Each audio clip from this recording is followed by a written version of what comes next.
Hey guys, welcome to another video on John's RC Car channel. Going to take you through a walkthrough today. We're going to get our first drive of the Toyan 4-stroke custom chassis that I've built. Wow, can't say I've built it all. The rails are a Endura 110 crawler kit, I guess. Just a AliExpress special. You've all been familiar with the four-stroke there. This is the single cylinder version that I'm using. The 2-cylinder just won't fit on something this scale. Probably need to go on a 1/8 if you go to a car. But there is a project underway for that one. So stick around, subscribe, hit the like button, and I'll keep you updated on that. Just realised I forgot to put the throttle linkage back on, so we'll chuck that back on before we start this thing up. But you can see the transmission here, just from enginediy.com. Remember, if you go on that website, use John's RC as a coupon code for 10% off. So it's a forward, reverse, neutral gearbox. I've got it locked into drive because I haven't got a servo to control it. But yeah. Armed up, put a little bit of an exhaust, just oil everywhere, so I've just put some fuel line, small diameter fuel line on there, which goes under the chassis and out the back to a little dump tip. Everything's just sort of cable tied up. I've sort of tried to neaten it up a little bit, but doing things neatly has never been my strong point. So you just tuck the wiring up there. I've just left that there because it doesn't need the battery when it's running. You've got to leave it on, I guess, if you want to do a remote start, but I've only got a 3-channel transmitter, and I'd rather use that for the gearbox than remote start. The next project, the 2-cylinder, will use remote start and get a 4-channel going on for that one. Start button down here for nice easy access. It does blow a lot of blow by, so these don't have internal lubrication. It's got to be used the nitro fuel, oil in the fuel.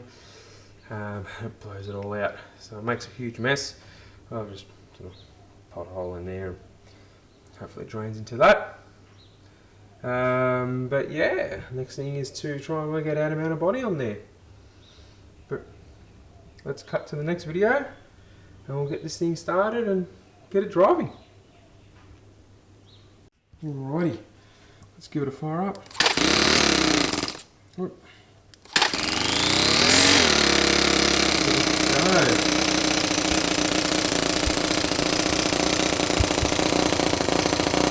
Doesn't that sound great?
Alrighty, there you have it guys. So it lives.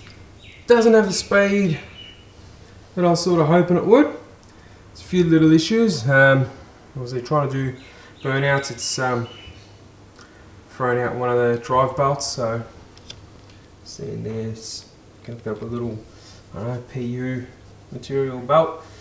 That's no problem, that just is a matter of heating up and rejoining it. But yeah, the steering servo, it's not the right tooth. What do you call it? Steering arm for servo, so it's been slipping. But yeah, look, it drives well. Needs a bit of tuning, and you know, probably needs something to make it go a bit quicker. So I have a feeling that this gearbox for some reason is meant to go the other way, but if I do that, the car's going to go backwards. So based on the way the nitro engine rotates. But never mind, we'll work it out, and you know, whether we get a bit of aluminium and turn down a smaller spur gear, make it more of a 1-to-1, or maybe underdrive it or overdrive it. Yeah, but other than that, I think it was a good first maiden voyage. Loves to do a skid, got plenty of torque, make a good crawler more than a drag car, but yeah. Stay tuned for more videos, guys. Don't forget to like and subscribe.